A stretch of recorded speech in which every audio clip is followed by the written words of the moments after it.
আজকের গল্প ঝর্ণার ধারে সেই মেয়ে। উত্তর বাংলার পাহাড়ি গ্রাম পানিহার। গ্রামের পাশ দিয়ে বয়ে গেছে এক ঝর্ণা। গ্রামের লোকজন বলে ঝর্ণার ধারে রাতে গেলে কারো পায়ের শব্দ শোনা যায়, অথচ কাউকে দেখা যায় না।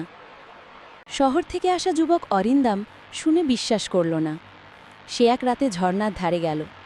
চারদিক নিস্তব্ধ, কেবল ঝর্ণার কলকল শব্দ। হঠাৎ কানে ভেসে এলো কারো গান। সে তাকাতেই দেখল এক সাদা পোশাক পরা মেয়ে ঝর্ণার ধারে বসে আছে, চুল ভেজা, চোখে অদ্ভুত দুঃখ। মেয়েটি বলল, আমি মাধবী। বহু বছর আগে এই ঝর্ণায় আমি ডুবে মরে গিয়েছিলাম, কিন্তু আমার প্রেমিকের কাছে পৌঁছতে পারিনি, তাই প্রতি রাতে আমি এখানে অপেক্ষা করি। অরিন্দাম অবাক হয়ে গেল। ধীরে ধীরে তাদের কথোপকথন শুরু হলো। প্রতি রাতে অরিন্দম ঝর্ণার ধারে গিয়ে মাধবীর সঙ্গে কথা বলত। অদ্ভুতভাবে সেও মাধবীর প্রেমে পড়ে গেল।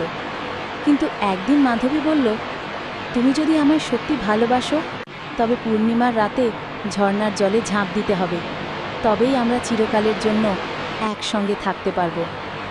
অরিন্দম দ্বিধায় পড়ে গেল। সে জানত ঝাঁপ দিলে মৃত্যু নিশ্চিত।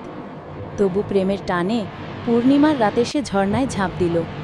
পরদিন সকালে গ্রামবাসীরা ঝর্ণার পাশে কেবল সাদা শাড়ির এক টুকরো কাপড় আর অরিন্দামের চশমা পেল। কেউ বলে তারা দুজন এখনও ঝর্ণার ধারে একসঙ্গে বসে গান গায়।